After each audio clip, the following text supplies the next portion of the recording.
여러분 안녕하세요. 거친 힐링 11강입니다. 오늘은 그 일만 없었으면. 자, 여러분 인간의 삶은 무엇으로 만들어졌을까요? 시간으로 만들어진 것이 아닌가 하는 생각을 해봅니다. 우리의 삶이 소중한 것은 시간이 흘러가기 때문이 아닌가 하는 생각도 해보게 됩니다. 어느 누구도 잡을 수 없는 것이 시간이 아니겠습니까? 근데 굳이 지나간 시간을 붙들고 씨름하는 사람들을 보게 됩니다. 지나간 시간에 매여 현재를 살지 못하는 거죠. 자신의 문제를 과거의 어떤 사건이나 경험 탓으로 돌리고 과거의 문제에 매달려서 과거에 머물러 있는 겁니다. 자신의 존재 방식에 대해 타인을 비난하는 일을 반복하면서 말이죠. 우리가 살다 보면 정말 기억조차 하기 싫은 일을 당하기도 하죠. 그 일로 인해서 아니면 그 사람으로 인해서 괴로운 인생을 살기도 하고요. 대학원 시절에 집단 상담을 공부한 적이 있었습니다. 그런데 현재 사람들의 특이한 행동이나 정서가 옛날에 겪은 일 때문이라는 것을 알게 됐습니다. 과거를 잊어버리지 못했기 때문이라는 거죠. 어려서 부모에게 심한 말을 들었던 일을 생생히 기억해낸 사람은 지금도 사람 앞에 서면 말을 더듬는다거나 어려서 성폭행을 당했던 사람이 자신은 더러운 사람이라는 생각을 만들어내서 정말 충분히 누릴 수 있는 행복을 자꾸 발로 차버리기도 했습니다. 사람들은 그때 그 일만 없었다면 아니면 그 시절을 그렇게 지나지만 않았으면 지금 이렇게 살지는 않았을 거라고 생각합니다. 현재를 과거의 연장선에 놓는 거죠. 미래까지도 자신은 그 일로 인해 여전히 불행해질 것이라는 예측까지 하면서요. 그것이 파괴적 결론이죠. 사람들의 시간을 무기력하게 하는 비합리적인 생각이 있습니다. 내 인생은 과거의 영향에서 벗어날 수 없다는 거죠. 개인의 과거 경험이 현재와 미래의 삶을 결정짓는다는 생각입니다. 인생을 이렇게 생각하면요, 무기력해질 수밖에 없어요. 그리고 내 삶의 책임을 지려 하지 않죠. 과거는 이제 그것으로 끝이 난 겁니다. 우리 삶에서 어떤 작용도 할 수 없는 것이죠. 단 내가 그것을 붙잡고 놓지 않으면 내 인생을 엉망으로 만들어 버리는 강력한 병기가 됩니다. 그 과거의 발목이 잡혀있는 많은 사람들이 있다는 것을 알고 있는 어느 교수가 여러분, 과거는 켜진 톱밥입니다. 이렇게 말했습니다. 자, 여러분, 이미 켜진 톱밥은 다시 남의 기능을 할 수 없는 것이 아닐까요? 여러분은 인생을 어떻게 보시는지요? 과거, 현재, 미래를 한 연장선에 있는 일직선으로 보시나요? 아니면 오늘 하루하루가 모인 집합제로 보시나요? 우리의 삶을 과거에 묻고 생각할 필요는 없는 것 같습니다. 오늘 이 시간, 여러분과 만나는 이 시간도 내일이면 지난 날이 되어버리지 않겠습니까? 내촌 감상은요, 오늘 하루를 일생으로 보았어요. 그래서 하루가 곧 일생이다. 좋은 일생이 있는 것처럼 좋은 하루가 있고 불행한 일생이 있는 것처럼 불행한 하루도 있다.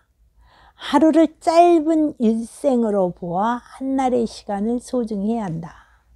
자, 과거에 매인 사람은 원망과 자기 연민에 빠지기 쉽습니다. 그리고 가장 큰 피해는요, 현재 지금 여기 오늘을 즐길 수 없다는 거죠. 오늘을 놓쳐버리는 겁니다. 긴 일직선에 귀를 꿰어 멍에처럼 메고 있다면 인생의 긴 시간에서 여러분을 괴롭히는 그 일만 빼버리십시오. 그러면 꽤 좋은 인생을 살게 될 것이라고 저는 생각합니다. 자, 논박 들어가 보죠. 그 일만 없었으면. 이 말 과거형 맞지? 인생을 일직선으로 보면 과거, 현재, 미래가 하나로 이어져 있지. 집합선으로 보면 오늘을 사는 거야. 내 생각은 어때? 내가 겪은 그 일은 과거인데 한 줄에 깬 구슬 목걸이처럼 과거의 현재와 미래까지 꿰고 있지 않아? 기억하고 싶지 않은 그 일. 그 일로 내 인생을 꿰지 마. 그 구슬 하나만 빼면 꽤나 괜찮은 인생일 수도 있으니까. 자, 여러분, 매일매일 24세기의 크레파스 같은 시간을 우리는 선물로 받습니다. 내 인생의 도화지에 오늘 어떤 색으로 칠하는가는 아주 중요하죠.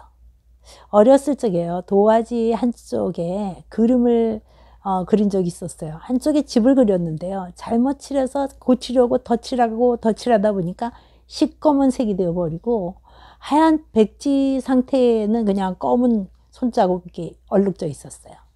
결국 미술 시간이 끝났을 때 밝고 예쁜 색의 크레파스는 칠해보지도 못하고 다목그리 시꺼먼 도화지를 냈던 기억이 납니다.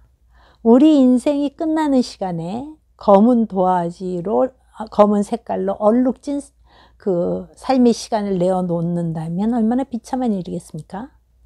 인생은 오늘 여기에 초점을 맞춰서 살아야 합니다. 오늘은 오늘만 살아낼 수 있는 거죠. 오늘의 충실한 관리자, 오늘 이 시간이 내 것입니다. 오늘의 가장 귀중한 소유는 시간입니다. 상담도요, 지금 여기 현재를 음미하고 경험하라는 것을 굉장히 강조합니다.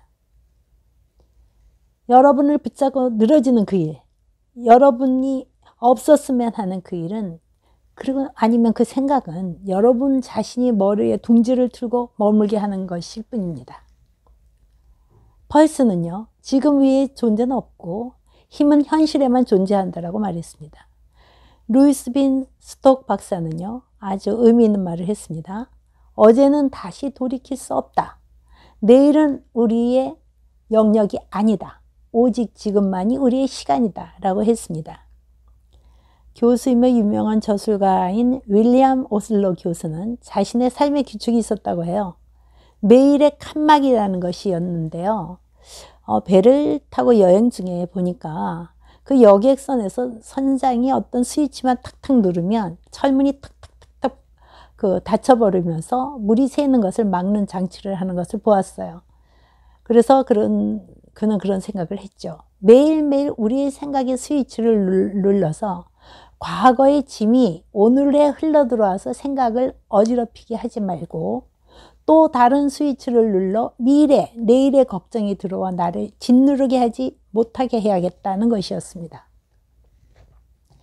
성경에도 광야의 인생길에서 우리가 만나만 내려주시기도 하고 또 주기도문에 오늘의 양식을 주옵소서라는 기도를 우리에게 가르치십니다.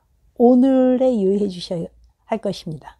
자, 매일의 칸막이 한번 실천해 보시면 어떻겠습니까? 평안과 자유가 여러분과 가정에 가득하셨으면 좋겠네요. 다음 12강에서 뵙겠습니다. 안녕히 계십시오.